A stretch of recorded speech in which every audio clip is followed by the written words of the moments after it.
அனைவருக்கும் வணக்கம். இன்றைக்கி நம்ம பார்க்க போகிறது பருப்பு போலிங்க. இதுக்கு இன்னொரு பேரும் இருக்குது, ஒப்புட்டுன்னு சொல்லுவாங்க. என்னோடய சிஸ்டர் இதை அப்லோட் பண்ண சொல்லி கேட்டிருந்தாங்க. அவங்களுக்காகவும் அப்புறம் உங்களுக்காகவும் இதோட செய்முறையை இப்போ பார்க்கலாம். 250 கிராம் மாவு எடுத்தாச்சுங்க. மைதா மாவு எடுத்துக்கோங்க.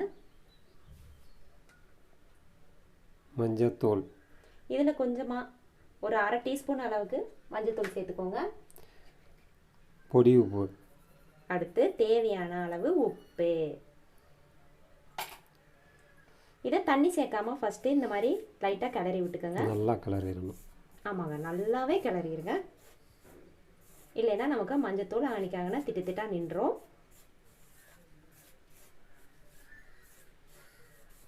அதுக்கடுத்து இப்போது கொஞ்சம் கொஞ்சமாக தண்ணி சேர்த்து பிணைய ஆரம்பிச்சிடலாம். சிறிது சிறிதாக தண்ணியை விளாவி நன்றாக பிசைவோம். என் ஹஸ்பண்ட் இடையில இப்படி தாங்க பேசுவாங்க, கொஞ்சம் காமெடித்தனமாக. நீங்கள் அதெல்லாம் காதில் வாங்கிக்காதீங்க.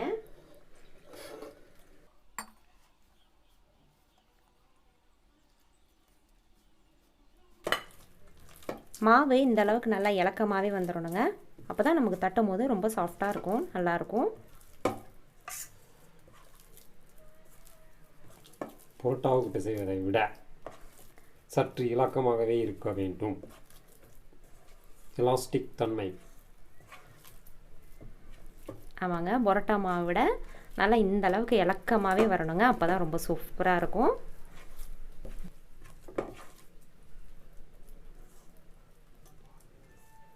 ஓகே, இப்போது மாவை வந்து நம்ம இப்படியே நல்லா மூடி வச்சிடலாம். இதை அப்படியே மூடி வச்சுட்டு ஒரு ஓரமாக வச்சுருங்க. நம்ம இதுக்கிடையில் நம்ம ஸ்டஃபிங் ரெடி பண்ணிடலாம். அடுத்து ஒரு கடாய் வச்சுக்கோங்க. நம்ம கடலைப்பருப்பு வேக வச்சுக்கலாம். நான் இன்றைக்கி 100 கிராம் கடலைப்பருப்பு எடுத்திருக்கேங்க. நல்லா வாஷ் பண்ணிவிட்டு தண்ணியில் அரை மணி நேரம் ஊற வச்சுருக்கேன். இப்போ அதை உள்ளே சேர்த்துடலாம்.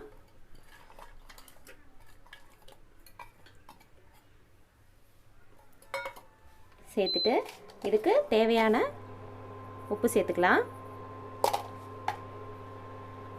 இப்போ இது நல்லா கொஞ்சம் வெந்து வரட்டும். உங்களுக்கு நான் பதம் காட்டுறேன். இப்போது பருப்பு நமக்கு வெந்து வந்துருச்சுங்க. அவ்வளோதான். நீங்கள் இப்படி அமுக்கும் போது இந்த அளவுக்கு இருக்கணும். இதை விட குழைய விட்டுறாதீங்க, அப்புறம் நமக்கு நல்லா இருக்காது. டஃபிங் அப்புறம் குழஞ்ச மாதிரி ஆயிரும். அவ்வளோதான். இப்போ அடுப்பு ஆஃப் பண்ணிடுங்க. அதே மாதிரி பருப்பு இந்த மாதிரி வேக வைக்கிறதுக்கு முன்னாடி ஒரு அரை மணி நேரம் ஊற வச்சுக்கோங்க. அப்போ உங்களுக்கு நம்ம இந்த மாதிரி அவிக்கும் போது நமக்கு கொஞ்சம் ஈஸியாக இருக்கும். இப்போ பாருங்கள், சட்டுனே வெந்துருச்சு. அவ்வளோதான். இதை குக்கர்லலாம் வேக வைக்கணும்னு அவசியமே இல்லைங்க.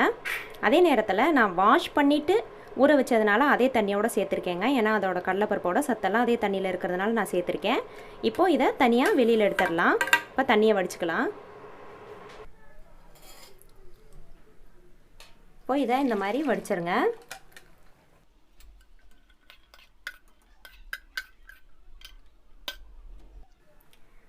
இப்போது தண்ணியிலேருந்து வடிகட்டியாச்சுங்க. இப்போது இதை அப்படியே விட்டுருங்க. இதிலேருந்து தண்ணியெல்லாம் வடிஞ்சிட்ருக்கட்டும். அதுக்கிடையில் நம்ம தேங்காய் வெல்லம்லாம் ரெடி பண்ணிடலாம். அடுத்து ஒரு கடாய் வச்சுக்கோங்க. அடுப்பை மீடியம் ஃப்ளேமில் வச்சுக்கோங்க. இதில் நான் அரை மூடி தேங்காய் எடுத்துருக்கேங்க. எடுத்து துருவி சேர்த்துக்கிறேன். ஃபஸ்ட்டு அந்த மிதமான சூட்லேயே தேங்காயை லைட்டாக வதக்கிக்குங்க.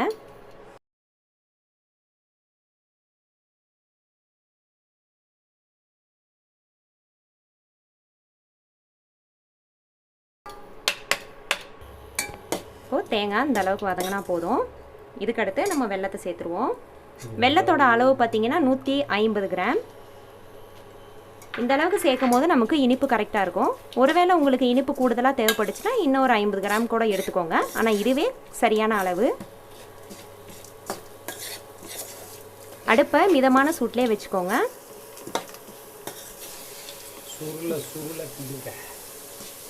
இப்படி நல்லா சுற்றி நல்லா கிளறி கொடுத்துட்டே இருங்க. அதே நேரத்தில் கண்டிப்பாக அடுப்பை லோ ஃப்ளேம்லேயே வச்சுக்கோங்க. இப்போ என் வீட்டுக்காரர் வெட்டியாக தான் நிற்கிறாரு. அதனால் இந்த வேலையை என் ஹஸ்பண்ட்கிட்ட கிளற விட்ட கொடுத்துட்டு அடுத்து நம்ம பருப்பு ரெடி பண்ணலாம்.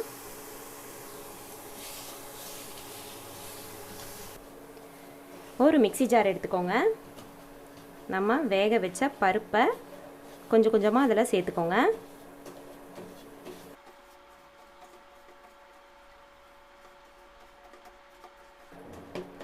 அப்புறம் மறக்காமல் தண்ணியெல்லாம் சொட்டினதுக்கப்புறம் சேர்த்துக்கோங்க.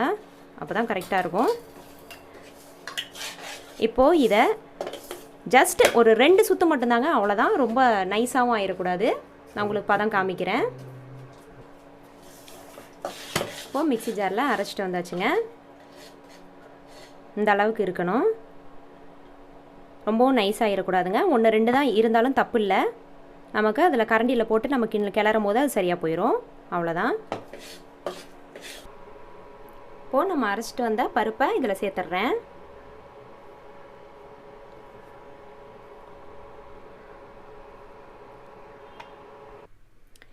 பருப்பு சேர்த்த கையோடே 2 ஏலக்காய் எடுத்து பொடிச்சு வச்சுருக்கேங்க, அதையும் சேர்த்துக்கிறேன். நல்லா வாசமாக இருக்கும். இப்போது மறுபடியும் அடுப்பை மிதமான சூட்லேயே வச்சு இப்போ இது எல்லாமே நல்லா கலந்து கொடுத்துடலாம்.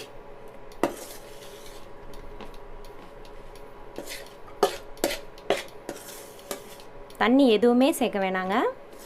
தண்ணி சேர்க்காம கொஞ்சம் கொஞ்சமாக கலந்து விடுங்க. கொஞ்சம் கொஞ்சமாக அது கலந்து வந்துடும். ஒருவேளை நீங்கள் தண்ணி சேர்த்திங்கன்னா அது கண்டிப்பாக நமக்கு குழஞ்ச மாதிரி ஆயிரும்.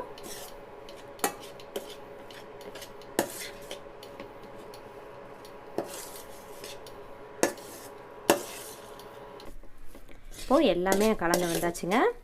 அவ்வளோதான். இனி அடுப்பையும் ஆஃப் பண்ணிடுங்க. முடிஞ்சு. இதாங்க கரெக்டான கன்சிஸ்டன்சி. இப்படி எடுத்து பார்க்கணும். இப்படி நல்லா உருண்டை பிடிக்க வரணும். பாருங்கள், இந்த அளவுக்கு இருக்கணும். இப்போ இதை உருண்டை பிடிச்சி வச்சிடலாம். இப்போ கொஞ்சம் கொஞ்சமாக இந்த மாதிரி இந்த சைஸ்க்கு உருண்டை பிடிச்சி வச்சுக்கலாங்க.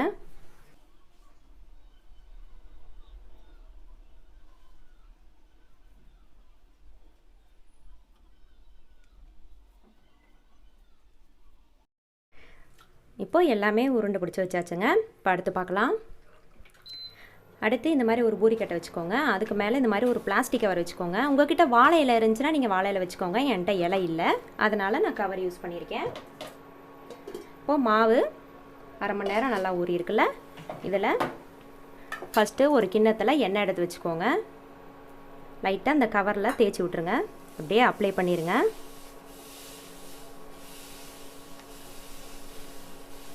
அப்ளை பண்ணியாச்சு. அடுத்து கொஞ்சமாக எண்ணெய் தொட்டுக்கோங்க. இப்போ இந்த மாவை சுற்றி இந்த மாதிரி எண்ணெய் தொட்டு கையிலேருந்து எடுத்து விட்டுக்கோங்க ஒரு தடவை. அவ்வளோதான்.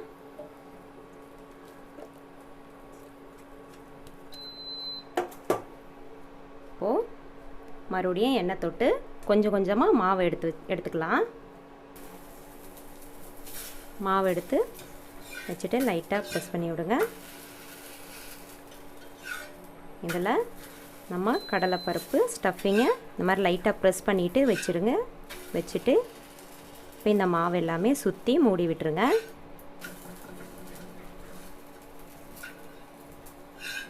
அவ்வளோதான். இப்போ கொஞ்சமாக எண்ணெய் தொட்டு அப்படியே மெதுவாக ப்ரெஸ் பண்ணி விடுங்க.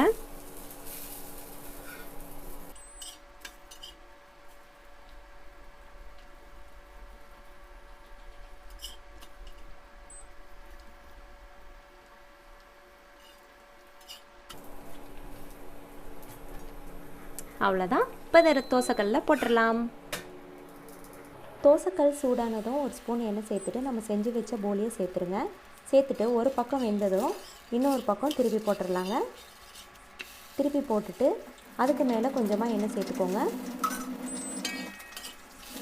இதே மாதிரி 2 பக்கமும் திருப்பி போட்டு வேக வச்சுக்கோங்க. மைதா மாவு கொஞ்சம் வேக லேட் ஆகுங்க, அதனால் 2 பக்கமும் திருப்பி போட்டுக்கோங்க.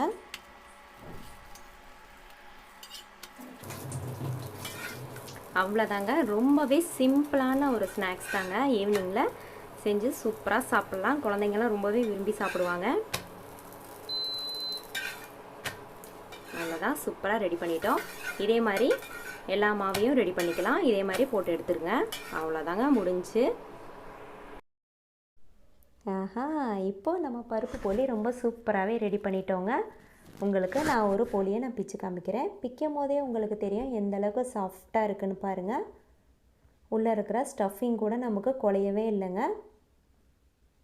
அதுக்கு நம்ம கடலைப்பருப்பு வேக வைக்கும் போதே கடலைப்பருப்பை குலையாமல் நான் கரெக்டான ஸ்டேஜில் எடுத்திருக்கேங்க. அந்த ஸ்டேஜில் எடுத்தால் தாங்க நமக்கு ஸ்டஃபிங் இந்த அளவுக்கு நமக்கு நல்லாவே வரும். ஒரு தடவை நீங்கள் இந்த மெத்தடில் கண்டிப்பாக ட்ரை பண்ணி பாருங்கள். டேஸ்ட்டும் ரொம்ப நல்லாவே இருக்கும். அதே நேரத்தில் போலி அவ்வளோ அழகாக வருங்க. ரொம்ப சூப்பராகவே வரும். முடிஞ்சுங்க. ரொம்ப ஈஸியாகவே நம்ம இன்றைக்கி பருப்பு போலி செஞ்சிட்டோம். இந்த வீடியோ உங்களுக்கு பிடிச்சிருந்ததுன்னா லைக் பண்ணுங்கள், ஷேர் பண்ணுங்கள், அப்புறம் மறக்காமல் சப்ஸ்கிரைப் பண்ணுங்கள். அப்புறம் செஞ்சு பார்த்துட்டு எப்படி இருந்தது, டேஸ்ட் எப்படி வந்ததுன்னு எனக்கு கமெண்ட்ஸில் என் கூட ஷேர் பண்ணிக்கோங்க. நன்றி.